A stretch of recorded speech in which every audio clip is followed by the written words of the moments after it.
Hello friends, welcome back to my YouTube channel.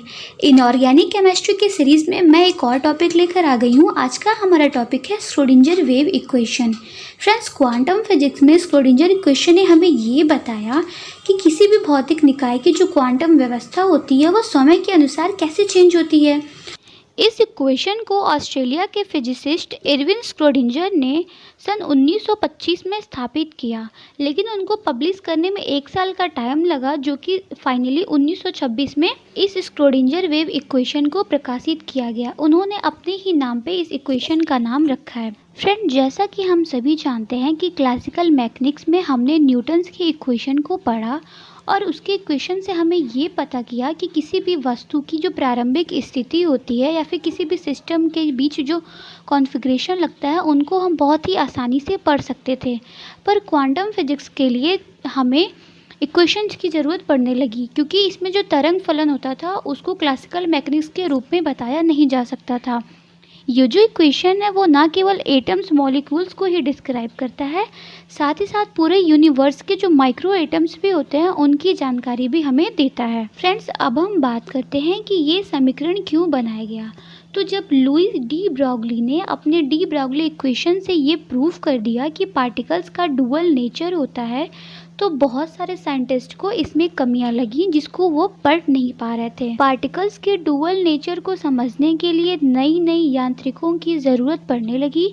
तो इस problem को देखते हुए इरविन श्रोडिंगर ने एक इक्वेशन का निर्माण किया जिसको हम श्रोडिंगर वेव इक्वेशन कहते हैं। इस इक्वेशन की मदद से जो वेव पार्टिकल्स के डुअल नेचर के कारण जो हमें क्वांटम प्रभाव दिखाई दे रहा था उसको बहुत ही आसानी से समझा गया। श्रोडिंगर ने फिर इसको न्यूटोनियम कण के ऊपर यूज करके अपने इक्वेशन को सबके सामने रखा। फ्रेंड्स, इस टॉपिक से एक क्वेश्चन अराइज होता है जो कि मैक्सिमम एग्जाम में पूछे जाते हैं कि श्रोडिंगर वेव इक्वेशन ने किस पार्टिकल्स के ऊपर अपने इक्वेशन को यूज किया था। तो इसका आंसर है न्यूटोनियन पार्टिकल्स के ऊपर। फ्रेंड्स, ये तो हमारा हो गया बेसिक इंट्रोडक्शन पार्ट। अब हम बात कर लेते हैं derivation of Schrodinger wave equation की। Derivation of Schrodinger wave equation. Schrodinger ने हाइड्रोजन में उपस्थित इलेक्ट्रॉन के वेव मोशन को डिस्क्राइब करने के लिए मैथमेटिकल वेव इक्वेशन को डेवलप किया। जैसा कि हम यहाँ देख सकते हैं, ये न्यूक्लियस है जो कि वाइब्रेटिंग इलेक्ट्रॉन वेव से चारों तरफ से घिरा हुआ है, जिसको कि हम कंपैरिजन कर सकते हैं मैथमेटिकली स्टेशनरी वेव फॉर्म के साथ। वाइब्रेटिंग वेव मीन्स कि ये जो 2 पॉइंट्स है उनके बीच की जो वाइब्रेटिंग स्ट्रिंग है ये फिक्स्ड है, इसको ही हम बोलेंगे स्टैंडिंग वेव फॉर्म। न्यूक्लियस में अट्रैक्शन होने की वजह से जो हाइड्रोजन एटम के अंदर इलेक्ट्रॉन्स हैं वो अंदर कंपोज्ड हैं, और इस इलेक्ट्रॉन के मोशन को डिस्क्राइब करने के लिए हम एक इक्वेशन को यूज़ करेंगे जिसको हम स्टैंडिंग और स्टेशनरी वेव सिस्टम के रूप में लिखेंगे। जैसा कि हम जानते हैं psi wave equation, by psi wave equation psi equal to A sine 2 pi x upon lambda. Equation first, where psi equal to amplitude of wave, lambda equal to wavelength and A equal to constant. Friends, जैसा कि हम ये जानते हैं ये जो हमारा होता है ना, ये हमारा एम्पलीट्यूड होता है। ये एक सर्कल को बोलते हैं इसका लैम्डा, ठीक है। अब हम इक्वेशन फर्स्ट को x के रिस्पेक्ट में डिफरेंशिएट करेंगे। तो चलिए करते हैं। हमारा क्या हो जाएगा, ये D sign upon d x, क्योंकि हम x के रिस्पेक्ट में डिफरेंशिएट कर रहे हैं, ठीक। ए हमारा कांस्टेंट है तो इसको हम पहले लिख लेंगे। साइन, इसको x मानते हैं। साइन x का डिफरेंशिएट क्या होता है, कॉस x। तो कॉस x की जगह क्या हो जाएगा, 2 पाई x अपॉन लैम्डा। क्योंकि हम x के रिस्पेक्ट में डिफरेंशिएट कर रहे हैं तो ये टर्म्स हमारे क्या हो जाएंगे, एज इट इज। एक को क्वेश्चन 2 कर लिया। अब हम अगेन करेंगे differentiate, square d x square equal to, ठीक। ये और ये टर्म्स हमारे क्या हो गए, कांस्टेंट, तो इनको हम पहले लिख लेते हैं अपॉन लैम्डा, ठीक है। अब cos x, इसको x मान लेते हैं। cos x का डिफरेंशिएट क्या होता है, minus sine x, minus sine और x की जगह क्या हो जाएगा, 2 पाई x अपॉन लैम्डा। अब ये टर्म्स फिर बचा हमारा कांस्टेंट टर्म्स, तो इसको हम एज इट इज़ लिख लेंगे इक्वेशन नंबर 3। इसको अब हम सुटेबल फॉर्म में लिखते हैं। हम इसको ऐसे लिख सकते हैं ना, ये इसका स्क्वायर हो गया, ए को लिख लिया और इसको यहाँ पे ले आए। Friends A sine 2 pi x upon lambda, equation first को देखिए तो इसकी जगह हम साइन लिख सकते हैं ना, तो हम क्या करेंगे minus 4 pi square lambda square, और इसकी जगह हम क्या लिख देंगे, साइन को रिप्लेस कर देते हैं। कोई प्रॉब्लम? इसको एज इट इज लिख लिया। अब इस सारे टर्म्स को ना हम इधर लेके आते हैं लेफ्ट साइड में, तो हमारा इक्वेशन क्या बनता है, del square psi upon del x square, ये हमारा माइनस है ना, इधर आएगा तो प्लस हो जाएगा 4 pi square upon lambda square psi equals to 0, equation number 4। हमारा इक्वेशन 4 है ना, वो स्क्रोडिंजर वेव इक्वेशन का मेन इक्वेशन है। लेकिन जैसा कि हम जानते हैं डायरेक्शन 3 टाइप्स के होते हैं ना, एक्स वाई जेड। अब कोई इलेक्ट्रॉन है, ये मूव तो एक डायरेक्शन में नहीं करेगा ना, ये हर डायरेक्शन में जाएगा। तो ये इक्वेशन सिर्फ 1 डायमेंशनल के लिए है।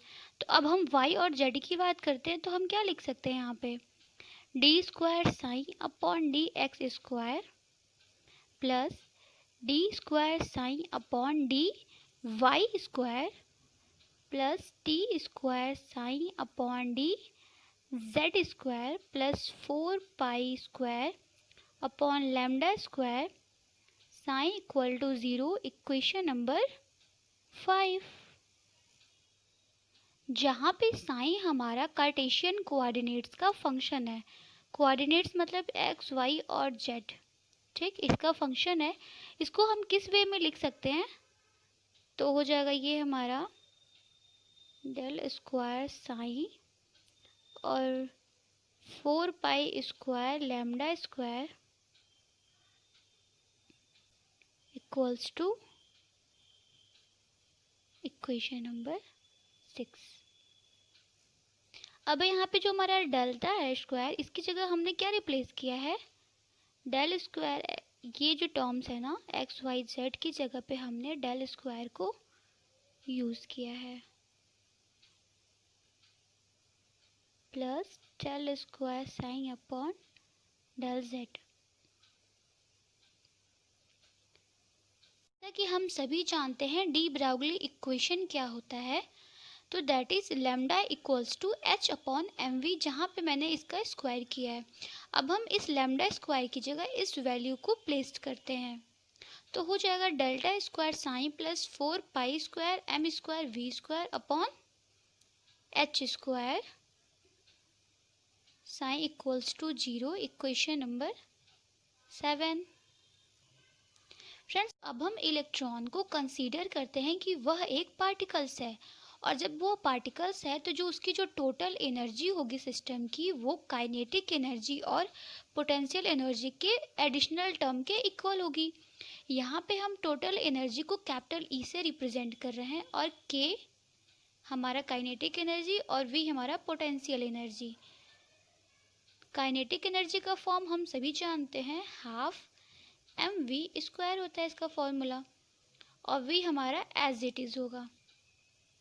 ठीक है, अब हम इसको थोड़ा साइड करके लिख लेते हैं, क्योंकि हमें क्या चाहिए, वी चाहिए, पोटेंशियल एनर्जी चाहिए। तो हम इसको क्या लिख सकते हैं, ये चाहिए, ठीक है।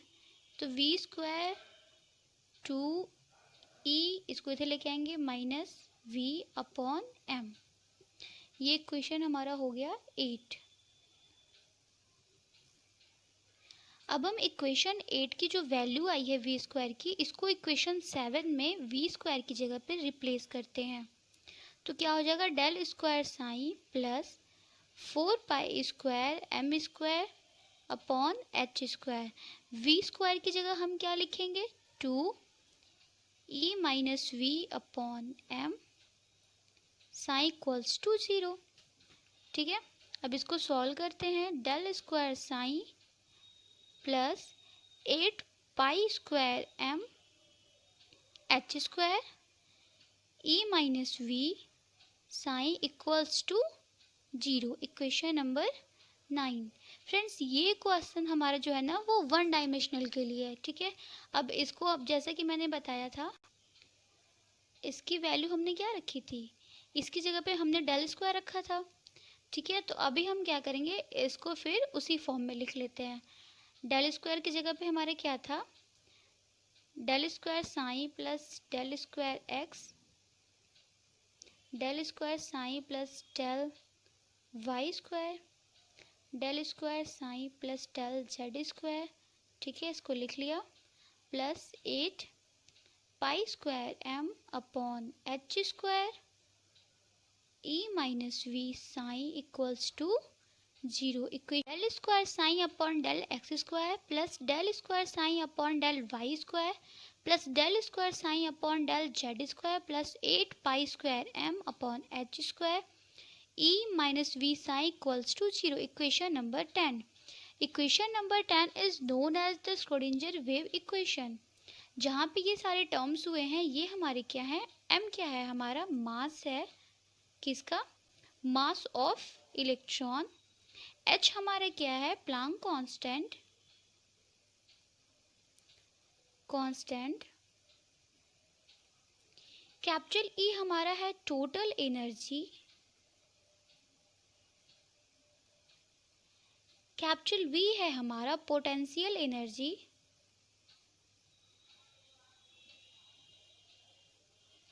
और एक्स वाई जेड ये हमारे क्या है, कार्टेशियन कोऑर्डिनेट्स, कार्टेशियन कोऑर्डिनेट्स।